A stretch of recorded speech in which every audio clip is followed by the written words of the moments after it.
Hello everyone, I'm going to be going from underground up into space for this talk. So I want to talk around the filter that we developed that has gone onto a sensor that's gone into low Earth orbit, and I'll get into why we want to do that. So this is the Saving the Planet session, we're looking at water quality. We're contracting and working with CSIRO, and they're developing through the AquaWatch program multiple approaches to measure water quality. Obviously Australia is a very dry continent. Water is a critical resource for us. Maintaining the knowledge of the quality of that water is critical for all of Australia, society, economy, agriculture, so it's very important. One of the sensors that CSIRO are developing is a satellite sensor for low Earth orbit visualization of water quality. And in this case, it's very interested in looking at the bacterial load within fresh water. We want to be able to put a spectrophotometer in space and be able to look at the colour of the water and then interrogate the quality of the water based on that colour. From space, the water bodies are very small, it's low intensity, and we're looking at a very small, narrow footprint or fingerprint of the light that we're looking at. So it's a very challenging environment. We need to come up with a very sensitive spectrophotometer. But why do we want to look at colour? The particular bacteria that we're interested in is in blue-green algae, hence the name. It's blue and it's green. How blue it is and how green it is tells us something about it. Typically it's toxic, it can become too dense, it can reduce the oxygen level in the water, and it can reduce harmful gas. So very detrimental to our environment. We want to be able to tell what's going on. The top right graph there just shows different types of bacteria in the water, and some are bluer or greener depending on the type of bacteria, and giving us that different colour. So that's a way of being able to differentiate. And if the bottom right hand graph there is before and after treatment, and it can see that by killing the bacteria you can change the colour.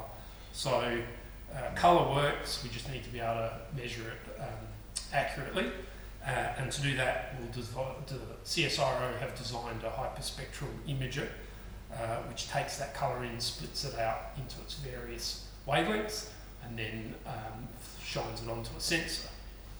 So like I said, spectrophotometer in space, they are out there. Typically larger, multiple components. You need a big satellite to hold even a small spectrophotometer. So being able to shrink everything down, small as possible, means that you can have a small satellite and reduce the cost to launch, which is very important. CSIRO also using this project to develop a sovereign capability across Australia, developing a network and know-how in being able to develop these sensors, these spectrophotometers for low Earth orbit, and we're really proud to be part of that network now. So what did we bring to the party? It's a linear variable filter.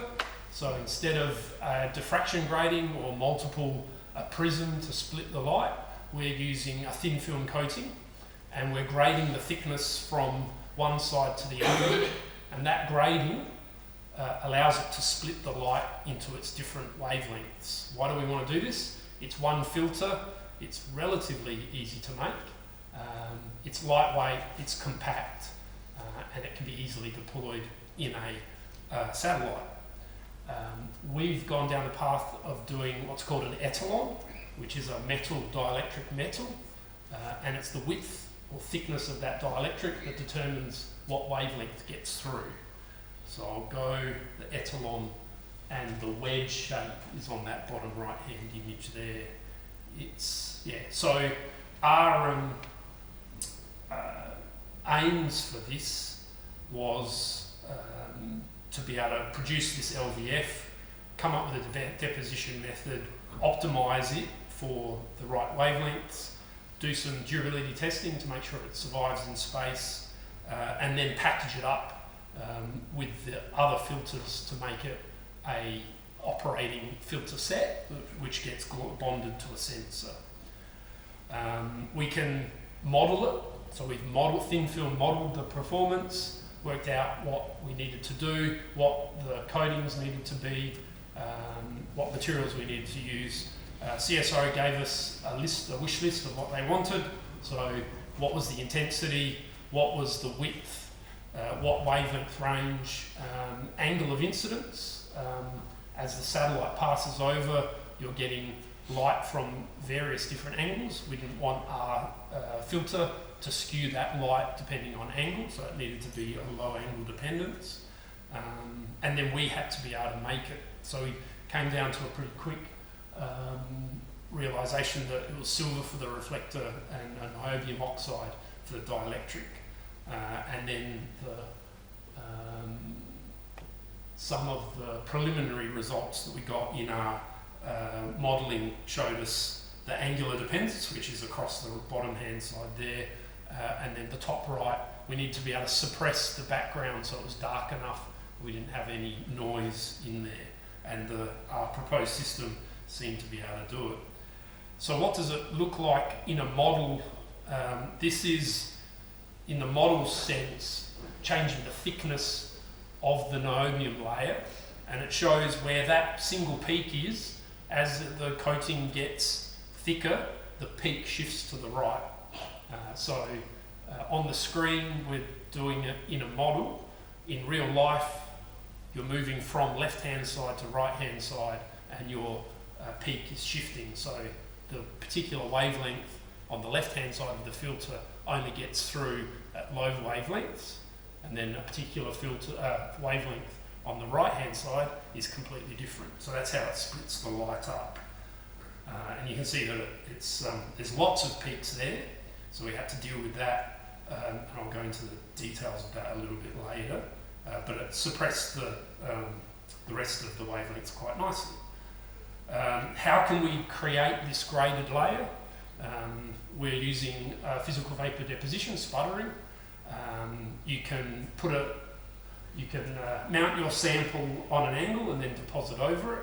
That works to a certain degree, but we needed to put about 300 nanometer change in thickness over a 7 millimeter area, and the angle approach didn't really work. We had some problems with overheating as well, so we quickly came up with a moving mask and a cooled water stage. So we fabricated this setup, put it in one of our coating chambers, and created this wedge-shaped dielectric layer. And you can see the bottom right-hand image. You can see the different wavelengths coming through as you go from bottom to top, blue, green, pink, blue, green, pink.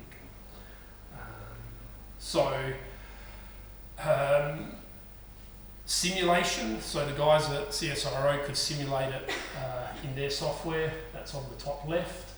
The line there is what wavelength is getting through, and then the x-axis is where it is on the sensor, sort of thing. And the top one is what we predicted, bottom one is what we ended up getting. And you'll notice that for a particular position, let's take 3 millimeters, you've got 3 bands there that are letting light through, which is bad. So we have to come up with some what's called order sorting filters to suppress those out of bands that we don't want. So if we include those order sorting filters, we end up with the filter combination on the right hand side where you've got a particular band that's only letting through one wavelength of light falling onto our sensor. Then we packaged it up and put it on a satellite, and this is the bit that I always love to do. And of course there's no sound. It was launched June last year up on Falcon X, and I got up very early in the morning to watch that, to make sure it got up there. And what you don't normally see on the launches is the actual deployment of the satellite. So this launch had 43 different satellites being deployed. That launch, ours was probably, I don't know, it was like the 36th or 37th. And then off it went into space. 3 months later, CSIRO told us, yes, it's working. So all good. So they're still collecting data. That was their first pass. It was the test case to make sure the whole thing worked. It's wholly designed, built here in Australia. The next one, we're developing a new and improved model. So I guess taking a step back, we made a simple 3-layer filter worked. It's up there collecting data. We're developing a new filter which has improved performance, simpler to manufacture, and hopefully a lot better optical performance as well. We're busy making that right now. Unfortunately, that's about 29 layers, and we've had to create a whole new masking system for that. But yeah, now that we've got one that works, we're happy to go to a more challenging filter system to get better performance. Just like to thank my colleague Dr. Jebin Choi, who did a lot of the work here, and a range of other people both here and within UniSA and the South Australian node of ANFF. Thank you very much.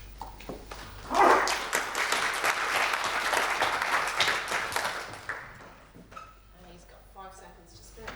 Pretty impressive. Any questions for Colin? Maris? And so the filter was married up with just an imaging array silicon? Just glued directly on a CMOS chip. Yeah. He's going, I could do better. Karen? You said you got up very early to watch that launch. What, I guess, kind of stake did you have? Like, if that blew up like the others have, would you have lost a whole lot, or is I guess technologies? CSIRO had like a second launch planned right from the start. So I think space is hard. You normally end up failing. It's amazing how the failure rate of satellites sort of thing. So you plan for failure. So the second launch that's going to happen, hopefully second half of this year, it would have been just more important to get that one right.